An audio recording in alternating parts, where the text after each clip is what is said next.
sequência nas ministrações de terça-feira. O tema proposto para hoje é Ruth, uma gentia abençoada. Eu quero ler com os irmãos, abre a sua Bíblia, o textual de Ruth, Ruth 1:16. Ruth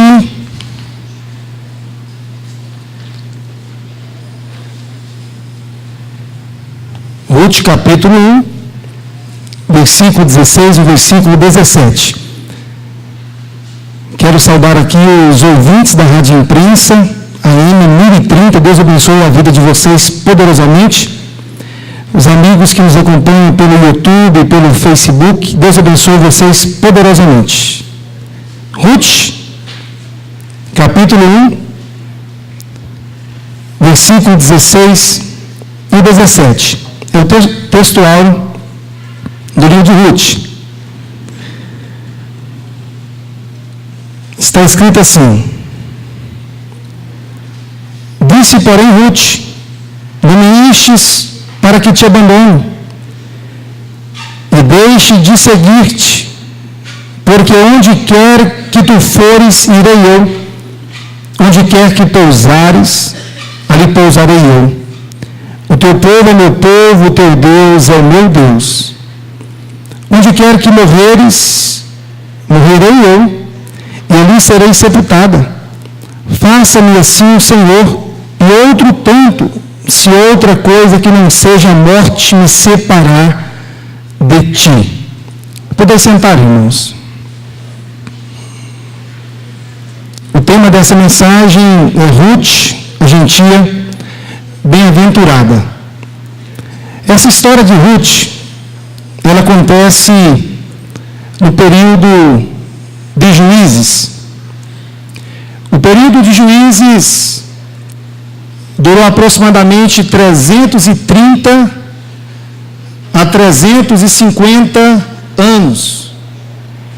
E o período de Juízes foi um período de muita corrupção moral, apostasia espiritual, opressão dos inimigos, um tempo de guerra civil, um tempo obscuro na vida dos moradores de Israel, um tempo sem liderança.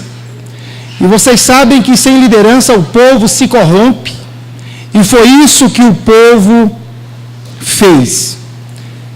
O versículo 1 do capítulo 1 diz que houve uma fome naquela terra. Que terra é essa? Belém da Judéia, Belém, ou Judá. As chuvas da Palestina não eram suficientes, não eram abundantes para atender às duas colheitas que existiam anualmente, que era na primavera e era no outono. Esse período aqui de Ruth, em que Ruth e Noemi estão em Moabe, voltam para Belém, elas estavam justamente nesse período da primavera, que era o período em que se colhia a cevada. E a Bíblia diz que Elimeleque, Noemi e os seus filhos Malom e Quilion. Malom quer dizer doente, estar doente. Quilion quer dizer fraco, ou em outras palavras, enfraquecer. Quando saíram de Belém, foram para a terra de Moabe. Malom casou-se com Ruth e Quilion casou-se com Orfa. Moabe era um dos filhos de Ló, fruto de um relacionamento incestuoso com a sua filha. E nós ouvimos falar acerca dos moabitas, lá em Números 22, quando eles deram dinheiro para Balaão, vocês se lembram da história, para Balaão amaldiçoar o povo de Israel. Os moabitas não faziam parte de nenhuma festividade que era realizada, festividade religiosa, de cunho social realizada pelo povo de Israel, mas eles tinham algumas amizades individuais. Por exemplo, quando Saul estava perseguindo Davi, a Bíblia diz que Davi, ele se escondeu, ele foi e ele encontrou abrigo lá no rei de Moabe. E essa família ficou ali aproximadamente 10 anos. E nesse período, Elimeleque morreu, Quilion morreu e Malom também morreram. E agora você vê o drama de uma família. Uma esposa que perdeu o seu esposo, agora se torna viúva. Uma mãe que perdeu os seus 2 filhos. E essa mesma esposa e mãe vê agora as suas 2 noras perderem os seus esposos. Enfim, um drama estava estabilizado aqui nessa família. Eles saíram de Belém, que é a casa do pão, era onde deveria ter pão e comida com fartura, com abundância, e foram para Moabe devido a essa escassez. Mas lá em Moabe tinha pão, mas lá em Moabe não tinha paz. Lá em Moabe tinha pão, mas não tinha amizades saudáveis. Lá em Moabe tinha pão, mas não havia comunhão. Lá em Moabe tinha pão, mas também tinha morte, tristeza, choro, desilusão. E de repente estava Noemi e as suas 2 noras, angustiadas e aflitas pela perda do filho, esposo, e de repente chega uma notícia até elas dizendo que lá em Belém, da onde elas não deveriam ter saído e saíram, Deus estava se lembrando do seu povo. Nós vemos que essa família ficou numa peregrinação, foram para Moabe, agora estavam voltando para Belém, buscando uma solução, buscando sobrevivência. E quando estava preparando esse sermão, eu me lembrei que da mesma forma com que esta família saiu de Belém, foi para Moabe, isso é uma migração. Existem muitas famílias nos dias atuais que em busca de uma solução, em busca de uma estabilidade financeira, em busca de resolver alguns conflitos mais voltados na área material, na área financeira, vão para outros países, vão para outros estados, como fez essa família, porque esta família não tinha o que comer, e foram para Moabe. E em muitos casos, famílias que entram por esse caminho, por esse drama da migração, deixam esposas com o emocional arrebentado, deixam os filhos destruídos emocionalmente. Alguns conseguem ajuntar algum dinheiro e voltam depois de 6 meses ou 1 ano, mas na maioria deles, eles não têm êxito, e aí se torna frustração, e os prejuízos e as consequências são grandes. Mas agora Noemi e Ruth, mas a órfã, decide voltar para Belém. E elas começam a seguir Noemi, e Noemi tenta convencê-las a não seguir elas, dizendo: olha, vocês ainda estão jovens, vocês podem conseguir um novo casamento, a família de vocês está lá em Moabe, fiquem em Moabe, não vão comigo para Belém, eu não posso mais ter filhos, eu já estou de idade avançada. E ela insiste com elas, e de repente Orfa toma uma decisão de permanecer lá em Moabe, mas Ruth, olhando e vendo a situação da sua sogra, já de idade, ela se sente na responsabilidade de ser agora uma provedora da sua sogra, e olha para ela e diz assim: minha sogra, eu amo muito a senhora é muito especial para mim, é muito importante para mim, tudo está contribuindo, está colaborando para que eu volte para Moabe, mas eu não posso fazer isso, a senhora vai perecer na caminhada, a senhora vai passar por momentos difíceis. Olha, onde você for, eu irei com você. Onde você pousar, eu pousarei. O teu Deus será o meu Deus, o seu povo será o meu povo. Já no versículo 16 e no versículo 17, Ruth, ela faz uma confissão. Até então, Ruth adorava outros deuses, mas a partir desse momento, desse retorno de Noemi para Belém, Ruth, quando fala no versículo 16 e no 17 que eu li, ela declara assim: minha sogra, eu vou servir o Deus de Israel, eu vou adorar o Deus de Israel, eu estou me convertendo hoje, eu estou aceitando Jesus como meu Salvador hoje. Nova vida. Quem está em Cristo, nova criatura é, as coisas velhas se passaram e tudo se fez novo. E agora, elas chegam até Belém.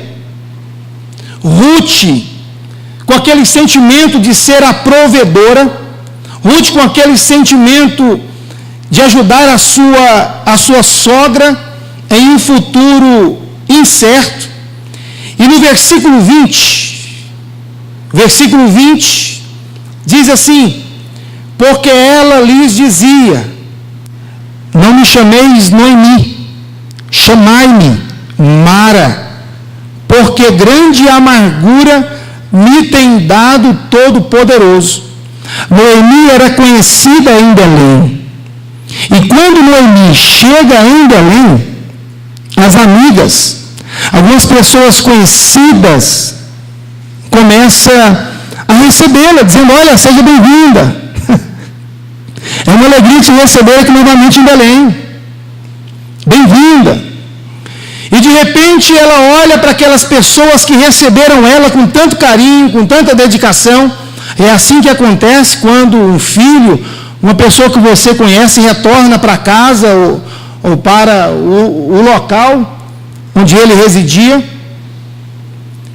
E aí Noemi olha para aquelas mulheres e diz assim: olha, eu não quero que vocês me chamem de Mara, porque eu não quero que vocês me chamem de Noemi, porque Noemi significa agradável, Noemi significa delícia. Eu quero que vocês me chamem a partir de hoje de Mara, que quer dizer amarga.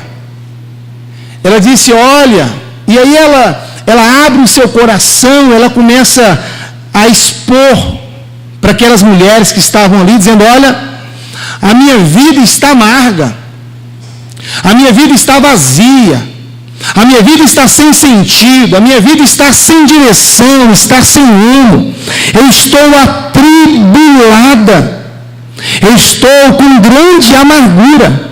eu estou com muita aflição. E ela agora diz: olha, o Deus, o Todo-Poderoso é que me colocou nessa situação. O Deus Todo-Poderoso é que permitiu com que tudo isso acontecesse na minha vida. Noemi agora retribui a Deus tudo o que ela estava passando, tudo o que ela estava vivenciando. A Bíblia diz lá em Romanos 8:28, que todas as coisas cooperam para o bem daqueles que amam a Deus. Todas as coisas cooperam para o bem daqueles que amam a Deus. Ela não deveria ter saído de Belém. Eles não deveriam ter saído do lugar onde eram para eles permanecerem. E isso acontece quando se afasta de Deus.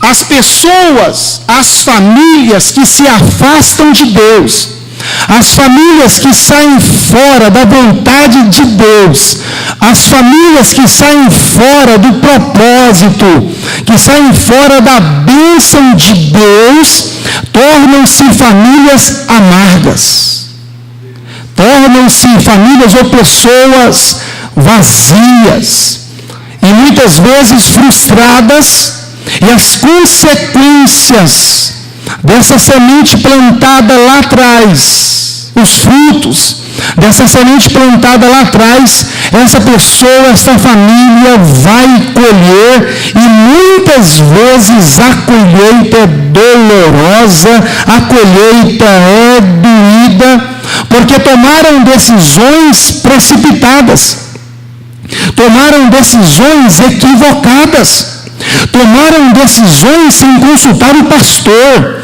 tomaram decisões sem consultar uma pessoa idônea, tomaram decisões sem consultar uma pessoa sábia, tomaram decisões sem consultar ao Senhor. Em todas as nossas decisões, naquelas pequenas e naquelas maiores, nós devemos buscar uma direção do Senhor, porque se estivermos na direção do Senhor, no centro da sua vontade, nós iremos passar por caminhos espinhosos, por caminhos tortuosos, e mesmo assim nós estaremos seguros.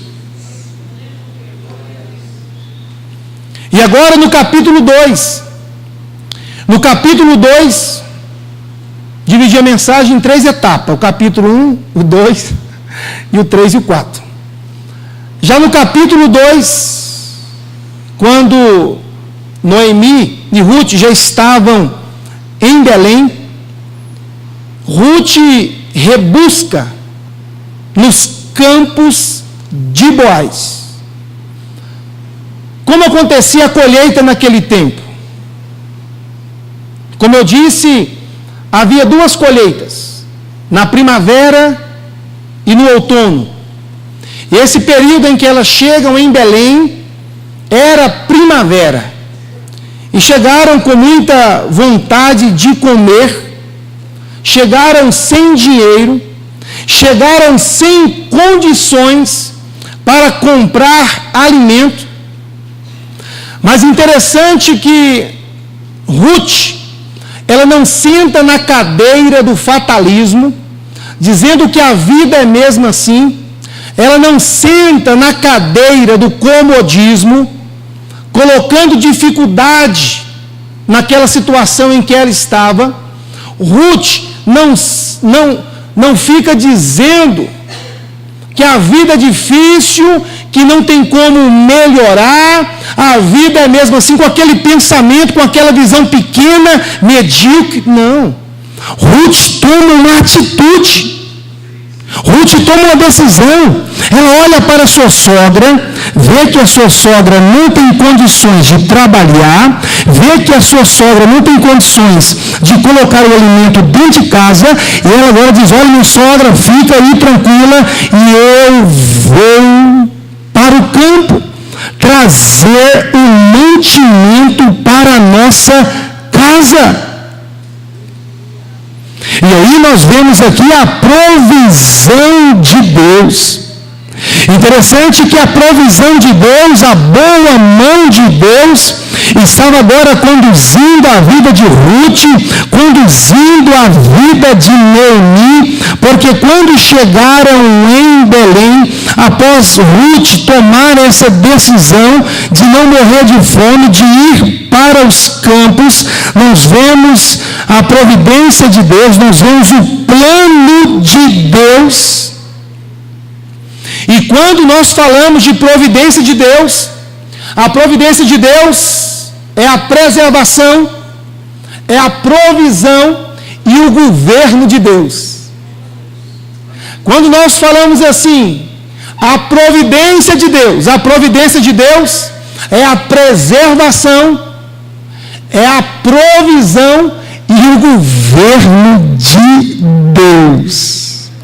E aí eu coloquei uma lição aqui dizendo assim, que tem situações na nossa vida e na nossa família que nós precisamos de tomar uma atitude mais rápido possível. Tem situações na nossa vida, na nossa família, que nós precisamos tomar uma atitude. Nós não podemos deixar a água entrar dentro do nosso barco. Não podemos deixar o nosso barco ir a pique.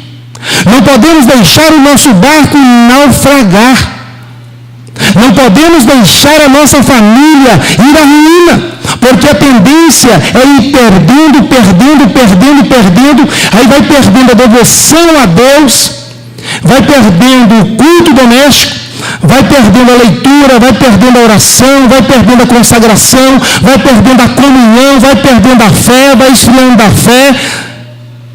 E as consequências são consequências desastrosas. Então, é um momento, irmãos, que nós precisamos tomar uma atitude. Os filhos não estão bem, tome uma atitude. O casamento não está bem, tome uma atitude. A sua família, lá na sua família não tem mais paz, não tem alegria, não tem harmonia, não tem diálogo, não tem reciprocidade, não tem comunhão, não tem união. Tome uma atitude. Não fique achando que é difícil demais para você.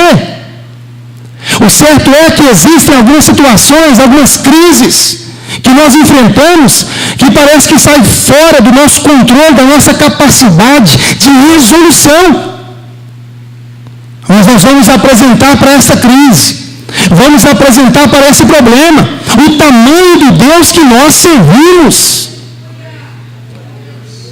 Porque o nosso Deus é um Deus de providência. E agora, Ruth começa a apanhar os grãos lá na terra de Boaz. E lá em Levítico 19, versículo 9, Deus havia determinado que essa rebuscagem, o ato de rebuscar, o ato de respingar, era colhida pelos pobres. Quando o trigo e quando a cevada estavam prontos para a colheita, os ceifeiros cortavam no talo, amarrava em feixes, e aquilo que caía no chão e as laterais dos campos da lavoura de plantação, os produtores, os agricultores não podiam pegar. Era uma lei social estabelecida por Deus para resguardar os pobres. Era uma lei para resguardar as viúvas. E quando chegava na época de colheita, estavam lá os pobres, estavam as viúvas, os órfãos, colhendo nesses campos cevada, colhendo trigo. E além disso, os grãos que caíam ficavam no chão para os pobres que a apanhavam.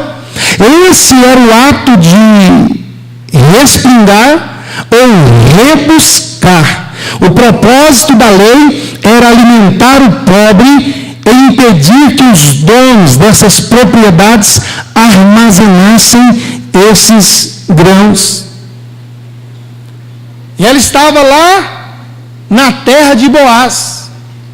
Boaz quer dizer nele a força. Boaz era parente de Elimeleque. Era um homem bem-sucedido. Era um homem que ajudava os necessitados. Boaz era um homem de palavra. Era um homem rico. Era um fazendeiro. Boaz era um homem de muitas posses. Ele era sensível aos seus empregados, aos pobres que iam lá pegar esses grãos. Ele era um homem atencioso. Boaz era íntegro. Boaz era fiel a Deus. Boaz era um homem bem-sucedido, inteligente. Boaz era um remidor. Boaz era um homem de Deus. E agora, Boaz, ele chega no seu campo e ele olha para Ruth e ele começa a perguntar o fiscal dos trabalhadores: e aquela moça que está trabalhando ali? E aí, no sentido pejorativo, o seu trabalhador olha para ele e fala assim: olha, aquela moça lá é uma moabita. Olha o que ele diz: é uma moabita. Essa aí é uma nora de Noemi, que veio com ela lá de Moabe. É uma moabita. Mas olha, aí ele cita uma qualidade, uma característica de Ruth. Diz: olha, ela é moabita, ela veio aí com a sua sogra, está aí, numa pobreza total. Mas ela é o seguinte: eu estou observando essa mulher, e ela começou a trabalhar bem cedinho, e já é à tarde, e ela não para de trabalhar, porque esse ato de respingar ou rebuscar é esse ato aqui, agachar.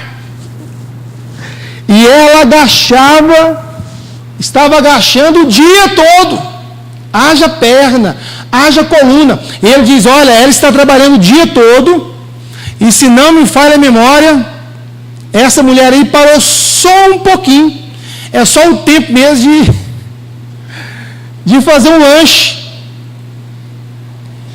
E Boaz ficou surpreendido. Boaz ficou maravilhado com o que ele ouviu daquela mulher, e ele chama ela. Ele chama ela e começa a conversar com ela. Mas ele já tinha tomado conhecimento acerca da decisão, acerca do que ela tinha feito com a sua sogra. Mas interessante no versículo 4,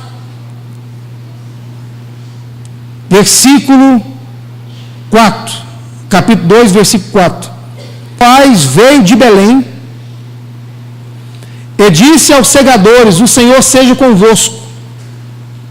E disseram-lhe eles: o Senhor te abençoe. Você quer conhecer o nível de espiritualidade de uma pessoa? Você quer conhecer o comprometimento de uma pessoa com o reino de Deus? Você quer conhecer o comprometimento de uma pessoa com a sua família, com as coisas espirituais, o seu caráter? É só você observar o relacionamento dele ou dela com as pessoas que estão à sua volta. Se você quiser conhecer o nível espiritual de uma pessoa, o caráter de uma pessoa, é só você começar a olhar o tratamento, o relacionamento dessa pessoa com o esposo, com a esposa, com os filhos, na igreja, lá no trabalho, com os vizinhos. Eu coloquei aqui, porque o nível de espiritualidade está relacionado com a prática do amor. Lá em 1 Coríntios capítulo 13, lá fala das características do amor. E lá no último versículo 13, lá fala assim: olha, agora permanecem a fé, a esperança e o amor, mas o maior destes é o amor. Tudo que você for fazer, você precisa fazer por amor. E interessante que a fama de Ruth chegou em Belém antes dela chegar lá. E quando Boaz pergunta para Ruth, pergunta para o seu empregado acerca de Ruth, e quando ele começa a conversar com ela, versículo 7 e 11, ele agora começa a valorizar, ele começa a dar importância para ela. Ela estava lá no campo trabalhando, mas ela tinha um bom nome. Ele começa a conversar com ela e diz: olha, eu sei o que você fez lá com a sua sogra. Eu já ouvi falar de você. Antes que ela chegasse em Belém, antes que ela fosse para os campos de Boaz, as pessoas já conheciam a fama dela, já sabia quem ela é. E Provérbios 22:1 diz que o bom nome vale mais do que muita riqueza, e ser estimado é melhor do que a prata e do que o ouro. O seu nome não está acima, o seu nome está acima do seu trabalho. O seu nome está acima do seu serviço. O seu nome está acima daquilo que você faz. Não adianta nada pregar, cantar, trabalhar de tanto morrer aqui na igreja, trabalhar de manhã, à tarde e à noite. Mas se você não tiver um bom nome, de nada vale.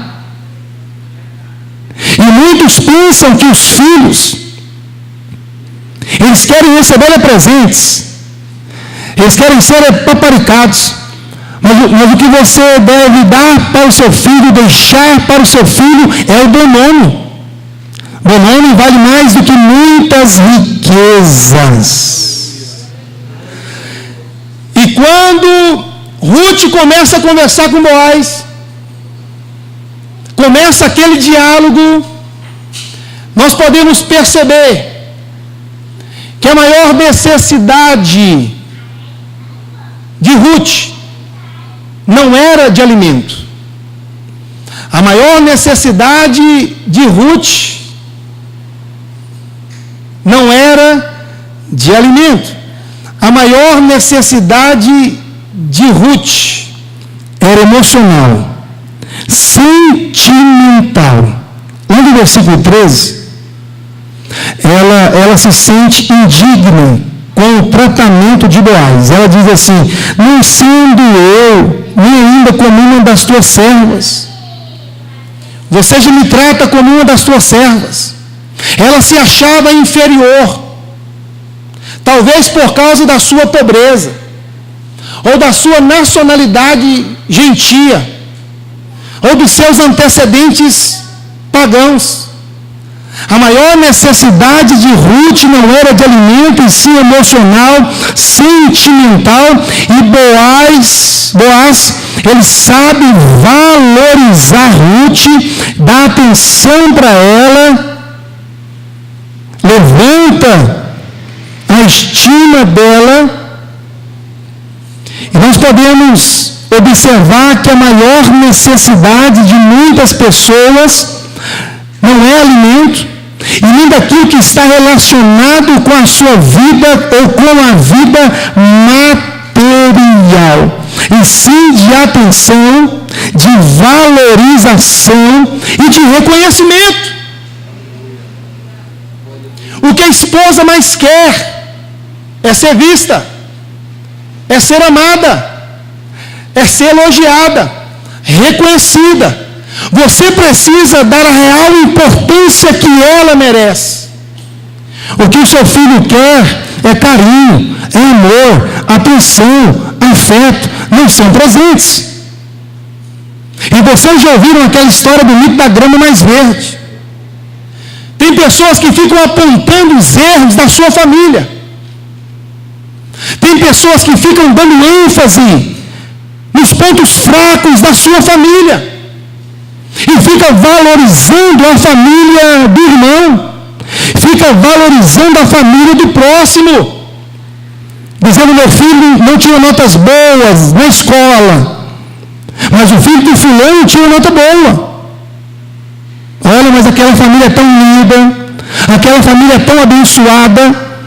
E você agora olha para o seu vizinho e sempre vê a grama dele mais verde que a sua.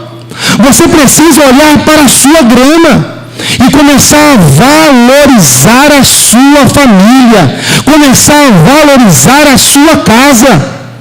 O filho mais inteligente é o seu, o filho mais bonito é o seu, a esposa mais elegante, mais charmosa, mais bonita é a sua, a mais bela é a sua. É essa que Deus me deu. Vamos parar de ficar olhando apenas para as famílias que nos cercam. Comece a olhar para a sua família e comece a profetizar, comece a abençoar a sua família. Dizendo: aqui na minha família, os meus filhos, a minha esposa são uma bênção. Todos aqui são uma bênção de Deus.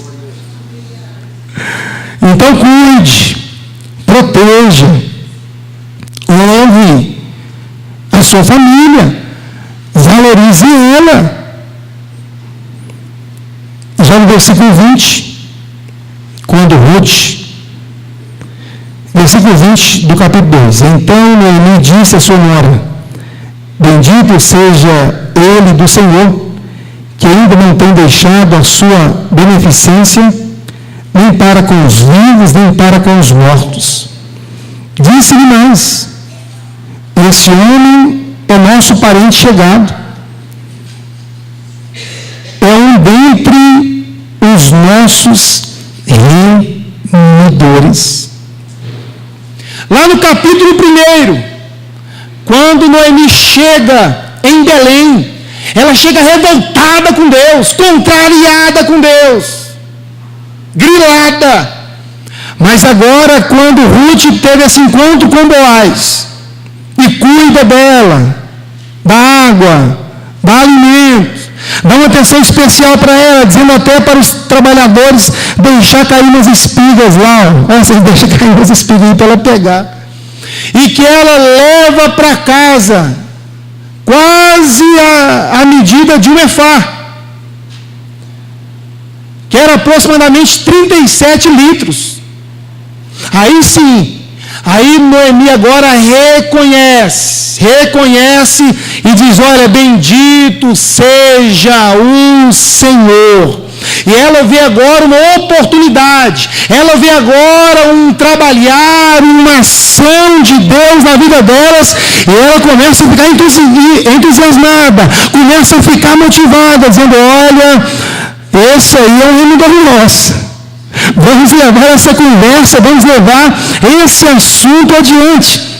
E diz a Bíblia, versículo 23, que Ruth, ela fica nessa estação da colheita, trabalhando o dia todo com as servas, à noite volta para a casa de sua sogra até o final dessa colheita. E aí no versículo 3, no capítulo 3 e no capítulo 4, Ruth encontra um remidor e casa-se com ele. O homem que morresse sem filhos, o O homem morreu sem filho. Se ele tivesse um irmão, esse irmão poderia casar com essa viúva, com essa mulher que ficou viúva. E essa era dentro de um contexto judaico, para dar continuidade na sua descendência, para dar continuidade na sua linhagem. E o parente remidor era aquele que se oferecia para assumir a responsabilidade, era aquele que assumia para garantir, assumir a responsabilidade para a preservação da família. E aí o nosso remidor é Jesus Cristo, que apesar de ser Deus, ele veio ao mundo como homem, a fim de nos salvar pela sua morte na cruz, perdoando os nossos pecados e nos comprando com o seu sangue. Segundo 1 de Pedro 1,18, que diz assim: sabendo que não foi com coisas corruptíveis, como prata ou ouro, que fostes resgatados da vossa maneira de viver, que por tradição recebestes dos vossos pais, mas com o precioso sangue de Cristo, como de um cordeiro imaculado e incontaminado. Nós fomos redimidos. Fomos redimidos pelo sangue de Jesus. Aleluia! E aí no capítulo 3, vocês vão observar aí Noemi armando uma estratégia. Fazia parte do contexto daquela época, orientando Ruth a ir lá na eira, porque naquela noite Boaz iria guardar. Eira era um lugar onde eles separavam a palha da semente. Era numa colina, num lugar alto, porque os ventos vinham e ajudavam nessa separação. E Ruth, então, ela vai para lá e quando ele bebe, ele come, ele deita e ela deita aos seus pés. E meia-noite ele acorda. Ele acorda e diz: olha, quem está aí? Com certeza estava escuro. Quem está aí? Sou eu, Ruth. Mas ela estava lá não num ato imoral, ela estava lá não para pecar, mas ela estava lá debaixo de um propósito e de uma direção de Deus. E ela agora diz para ele que ele era o remidor dela e pede ele para jogar a capa nela, no ato: eu quero me casar com você, eu quero ser a sua esposa. E ele agora entende que existia uma outra pessoa que era o remidor mais próximo, e ele urgentemente, ele vai para a porta da cidade, e ele começa a conversar com esse remidor. Ele diz para ele a história de Elimeleque, e que Noemi agora tinha uma terra, e ele deveria comprar essa terra, e ele aceita de primeira mão. Mas aí ele deixa para falar depois da Ruth. Ele diz: olha, mas aí você, além de ficar com essa terra, você vai ter que casar com a Ruth. Com certeza ele já tinha família e poderia gerar conflito na sua família. Mas se você não quiser casar com ela, eu vou casar com ela. E já estavam lá alguns homens que já serviam de juiz, que resguardava ele, e ele no ato público diz: olha, então eu vou me casar com esta mulher, eu vou reunir esta mulher. O que me chama a atenção é que Ruth, ela ouve os conselhos de Noemi. Seria uma loucura uma sogra virar para uma nora e falar assim: olha, você vai lá para tal lugar e deita lá nos pés de tal homem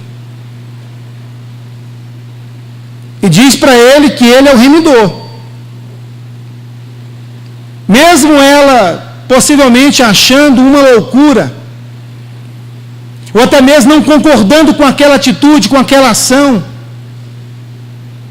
ela ouve a sua sogra, porque a sua sogra era uma mulher temente a Deus, a sua sogra queria o melhor na vida dela, a sua sogra era íntegra, honesta, e ela agora se dispôs a ouvir a sua sogra e fazer tudo quanto ela tinha orientado Ruth a fazer. Eu quero me deter aqui nesse conselho de Noemi a Ruth e dizer que existem muitas pessoas que tiveram experiências traumáticas, experiências que até hoje fazem você chorar, fazem você sofrer, porque fizeram escolhas erradas, porque não ouviram conselho, não ouviram o conselho do pastor, não ouviram o conselho do pai, não ouviu o conselho da mãe, não ouviu o conselho de uma pessoa instruída, não ouviu o conselho de uma pessoa experiente, não ouviu o conselho de uma pessoa que tinha boas intenções para ajudar você. E Deus faz isso, tem momentos que Deus coloca pessoas ao nosso lado para nos ajudar, e nós ignoramos, fechamos os nossos ouvidos e queremos seguir os nossos caminhos, queremos fazer as nossas vontades. E eu coloquei aqui: quantos se casam já pensando que não pode dar certo e é só separar? Quantas lágrimas seriam poupadas se você não estivesse saindo fora da vontade de Deus? Quanto sofrimento seria evitado se houvesse humilhação, como fez Ruth? Ruth se humilhou. E houvesse sabedoria nas escolhas da vida. Quantos lares ainda estariam de pé se os conselhos de pessoas idôneas, se os conselhos de pessoas sábias, se os conselhos de pessoas capazes, de pessoas de Deus teriam sido ouvidos? E nós precisamos reconhecer que muitas vezes nós erramos, muitas vezes nós entramos por um caminho de derrota, um caminho de fracasso, um caminho de perdas, porque nós não ouvimos conselhos. Você precisa aprender a ouvir conselhos. E muitas vezes o pastor, ele orienta, muitas vezes o pastor dá conselhos aqui, mas aí o pai de família, ele acha-se no direito de sobrepor o pastor à liderança e dizer: aqui em casa quem manda é eu, aqui em casa eu vou fazer desse jeito, e tem perdas, tem prejuízos, porque nem ouviu conselhos. Nós precisamos aprender a ouvir conselhos. E Ruth pediu então para Boaz resgatar ela. E Boaz casou-se com Ruth e preservou o nome de Elimeleque. E o filho deles seria considerado da linhagem de Elimeleque. E a descendência de Elimeleque seria perpetuada. O livro começa com desgraça, o livro começa com choro, o livro começa com perdas, o livro começa com prejuízos, o livro começa com choro, mas ele conclui com tristeza, conclui com alegria, ele conclui com celebração, ele conclui com a providência de Deus. Ruth e Boaz formaram um lar. O primeiro filho deles foi Obed. Obed, pai de Jessé. Jessé, pai de Davi. A jovem viúva pobre, estrangeira, se tornou integrante da genealogia de Jesus. Deus mudou a sorte, não só de Ruth, mas também de Noemi, o seu choro em consolo, o seu desespero em esperança, e a sua tristeza foi transformada em alegria. Uma família que estava completamente destruída, completamente arruinada, sem esperança, sem perspectiva, foi restaurada pelo Senhor. E na história de Noemi e na história de Ruth, nós podemos perceber e ver que Deus trabalha em favor das famílias. Luiz, vamos cantar um corinho? Nós podemos perceber que Deus trabalha em favor das famílias, conforme Isaías 64:4. Porque desde a antiguidade não se ouviu, nem com os ouvidos se percebeu, nem com os olhos se viu um Deus além de ti, que trabalha para aqueles que nele esperam. A palavra de Deus para a sua vida nessa noite é: Deus está trabalhando em favor da sua família. Deus está trabalhando em favor do seu casamento. Pastor, o meu casamento está em ruínas. O meu casamento está por um fio. O Senhor tem poder para restaurar. Pastor, o meu filho está nas drogas. O meu filho está afastado, distanciado dos caminhos do Senhor. Mas nesta noite o Senhor tem poder para restaurá-lo. Pastor, a minha família está naufragando. Nós já perdemos a fé, já perdemos a esperança, já perdemos a visão, o foco. Nós estamos aqui pela misericórdia, graças a Deus, que você está aqui, que você está ouvindo esta palavra, e é pela misericórdia mesmo, é porque Deus tem um plano, Deus tem um projeto lindo na sua família, na sua casa. Aleluia! Vamos cantar? Aleluia! Em pé, irmãos, vamos ficar em pé? Glória seja dada a Deus. Vai orando pela sua família nessa noite. Vai dizendo: a minha família é do Senhor Jesus. Glória. Aleluia, glória a Deus.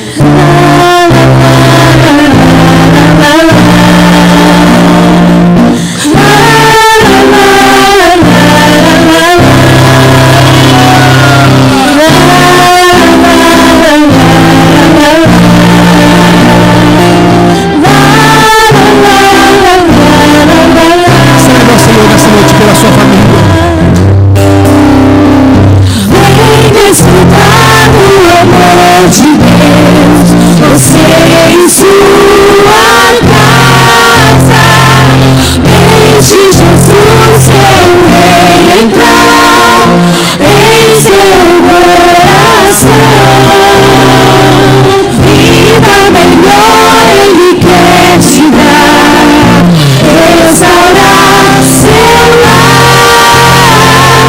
Paz e harmonia Ele quer trazer pra você. Aleluia! Amor de Deus, você em sua casa. Deixe Jesus, que é o rei, entrar em seu coração. Vida melhor Ele quer te dar, restaurar seu lar. Paz e harmonia Ele quer trazer pra você. Lá, lá, lá, lá,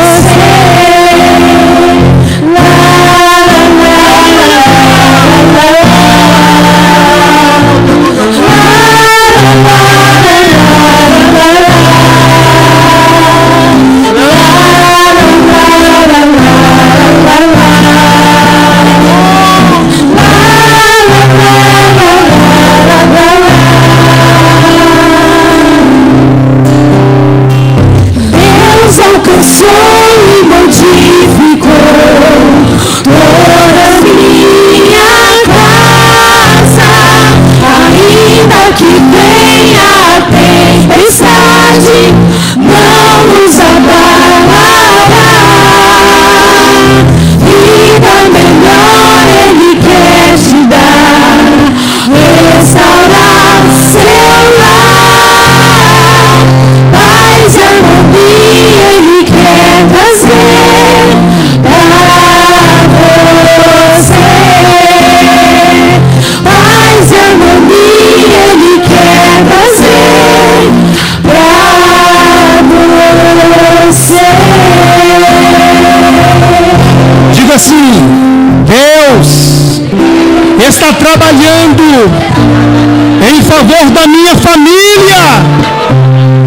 E eu creio na providência de Deus, que é a preservação, provisão e governo da minha casa. Aleluia! Pode sentar, irmãos. Deus abençoe a sua vida, a sua família. Amanhã, quarta-feira, continua a campanha do mês da família. Estaremos levantando amanhã um clamor pela nação brasileira. Quarta passada foi uma bênção. E amanhã estará conosco um pastor lá de Goiânia, amigo nosso, pastor Cláudio Donizete. Uma bênção de Deus. Quinta-feira, continua a campanha A Minha Família aos Pés de Cristo. Haverá consagração pela manhã, mas não haverá o culto à tarde da bênção. Porque dia 12, agora quinta-feira, tem uma programação com as crianças da nossa igreja.